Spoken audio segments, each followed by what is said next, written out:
Hello, everyone, and welcome to another edition of Ian Saturday Night. And for those of you that have been following my video blog, my vlog as it is, I'm known as a kind of a cross between Mr. Rogers and a mad scientist, and I'm kind of a madcap Mr. Rogers. So that describes my hectic aura when I give these talks, and generally I get into a flow. I get into a flow of conversation, and I gradually relax. As you can tell what's happening now, I gradually relax, and I get into a flow of conversation that's more relaxing, which is a natural progression of my body. First, I'm excited, and then I relax. But as those of you know, I'm known as kind of a Mr. Rogers on amphetamines, perhaps. I'm a Mr. Rogers in amphetamines. So I had a pretty good day for a Sunday here in Key West. It's a little cool. I didn't really do much today. I have my class coming up in February. I'm going to be talking about surrealism and pop culture during my class at the studios. So if those of you, I'm sorry, I have a swallowing problem there. For those of you that have been joining my blog and is in Key West, I encourage you to sign up. We're going to be talking about surrealism and pop culture and how they're connected through advertising and film. So it should be an interesting class, and I'm excited. And it's I guess it's 10:30. I'm usually talking to you around 1 in the morning sometimes, but I'm doing okay. My dreams are chaotic. Usually they involve getting somewhere and having trouble. So I guess it's a recurring dream that I have. So I had coffee at my usual place at Sandy's. It's great coffee, and I'm a man of routine. So I went for coffee, and I just hung out and thought about the state of the world. Did a little reading.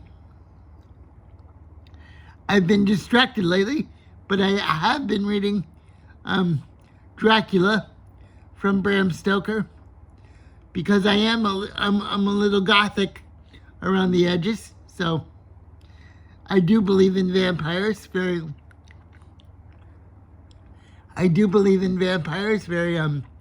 very sincerely. So for those of you that think I'm a crackpot, I do think there are vampires, and they're very real. If not in the actual sense, then in the energy taking sense, there are real vampires, and I do believe in vampires. I don't necessarily think that vampires are evil or mean, or do it because they want to be mean. I just think if there are vampires, which there are, I think they do it because they have to. We're all in control. We're not in control, actually. We're not in control. We're subject to our brain patterns and what the universe asks of us. We're guided by the universe and the wisdom of divinity, however that works. I don't pretend to know how the divine forces work, but I do know they're out there, and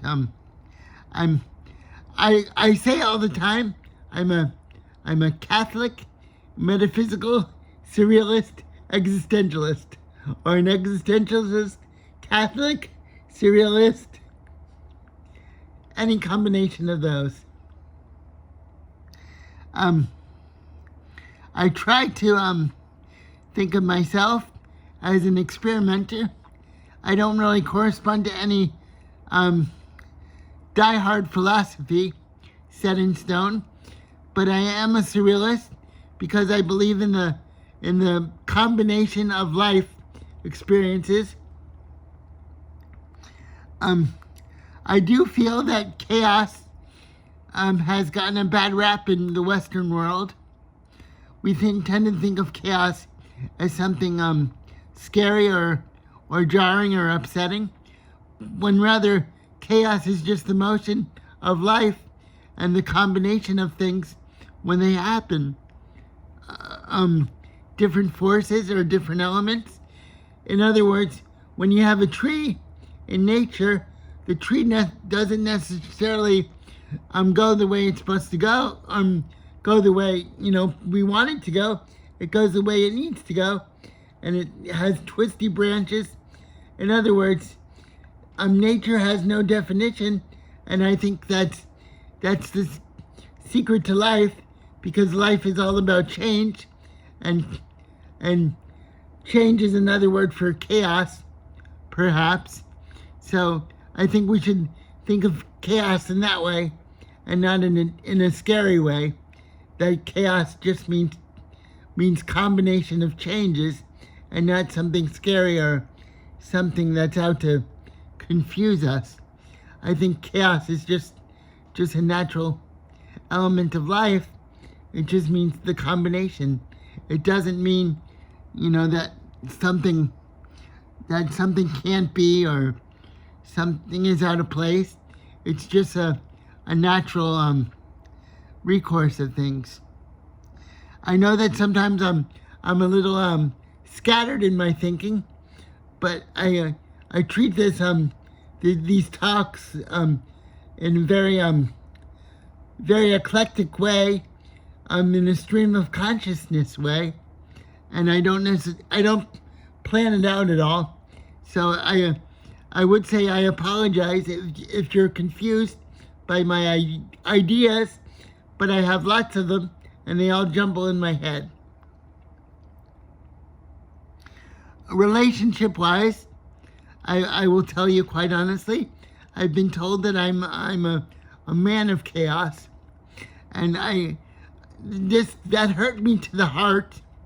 It hurt me very severely in a very emotional way, and I don't quite think that's fair.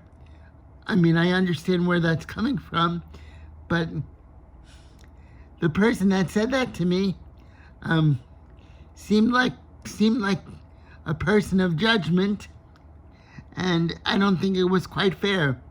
It stung, and it hurt. It still hurts me very deeply, but I have to accept that people might think that of me and move on. When I was born, I was 2 pounds, and they almost thought I was going to die because I was so premature with cerebral palsy as I was diagnosed. And it wasn't planned that I was in the conventional sense, but I don't think that should be a judgment, or it should be a chaos thing. I could call that chaos, but life has given me chaos, and I intend to work with the chaos to make something out of it. That's what you do with chaos, in my opinion. You don't say, oh my goodness, this is chaotic, I don't know what to do. You try to work with the chaos and try to make something out of it, positive or negative, something that you can work from, and productive. Because life is going to throw things at you that seem chaotic, but you shouldn't get upset about it. You should just try to work with it. And in that way, I see that as that my life's path is to work with what I have. In that sense, I'm an existentialist. And I see chaos as a very real thing. It exists, but it shouldn't be something to intimidate. It should be a springboard for creativity. That's how I think. There's a lot of movies out there. Nosferatu has gotten a lot of press. It's a good movie. I won't say it's bad, but for me personally, it was very upsetting and very nervous. A very nervous movie because it has to do with a little bit about exorcisms and possessions. And given my history, it was very upsetting for me to watch. So, in that sense, it wasn't an enjoyable experience. If those of you want to tell me any different, I'll listen to you and I'll understand. But just for me personally, it was a very upsetting experience, and I didn't really enjoy it. It made me a little bit uncomfortable. I will say my favorite version of Nosferatu is the 1980 version with Klaus Kinski. I like that very much, very much. I think Klaus Kinski did a wonderful job, and he had the sense of repulsion and a sense of romance, if you can imagine that. You really felt for him. He was sensitive, but he was also scary and eerie, but almost elegant in his emotions. Almost elegant in his emotions. I just want to tell people that in Key West we have a very exciting artist that's been working for a number of years, Roberta Marks, and she's teaching a class at the studios. So those of you that are in Key West and want to take a interesting class, a compelling class about the meaning of art and what it takes to be an artist, you should try Roberta's class. It's always an enjoyable experience, and I encourage you to check her out. She also has a website. She's a mixed media artist, and she's a very well-known figure in the community, and also she's a little bit surrealist because she's open to change and possibility. So that's Roberta. She's a seeker, open to change and possibility in her work. She's very analytical and very her work is full of meaning. So I try to give you a taste of what's going on with me and a taste of maybe what's going on with Key West in general, but mostly with me, because I told you I do this as when I was a kid. I started doing this to keep track of myself, and it continues to this day. So that's how this started. Life is very fast moving and almost chaotic, I'll say that. But the one thing about life is it's always about change. I've had some setbacks in the last couple weeks. As I told you, my roommate from college who had cerebral palsy, which is what I have, he passed away at the age of 59. I'm 58, so we were about a year apart, and the news of his passing struck me to the core, because we're in the same situation with the same kind of ideas. So in that sense, I feel like a brother of mine or a cousin, or I don't know how he thought of me in life, but we were friends. We were roommates at one time. So in that sense, I feel like I've lost a relative. I feel that way too in my last relationship because it was so strong and meaningful. And in that sense, I feel like I've lost something too because I gave my heart, and honestly, I don't feel like I got anything much in return or much spirit. I feel like I left myself vulnerable, and I'm left with mystery and questions. I also wrote a small piece about it, and I sent it to the New York Times for the Tiny Love Stories, but I haven't got anything back from them, so maybe they didn't find it compelling, but I put my heart into it and I sent it. It's probably the biggest thing that ever happened to me in the last 3 years was our breaking apart and separation.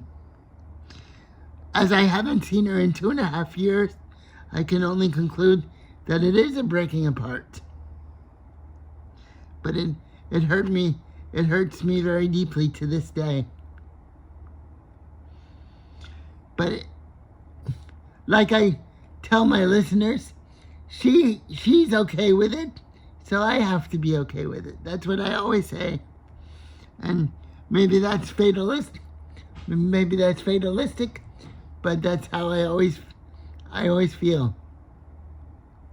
And the only thing to do is to move forward. Move forward.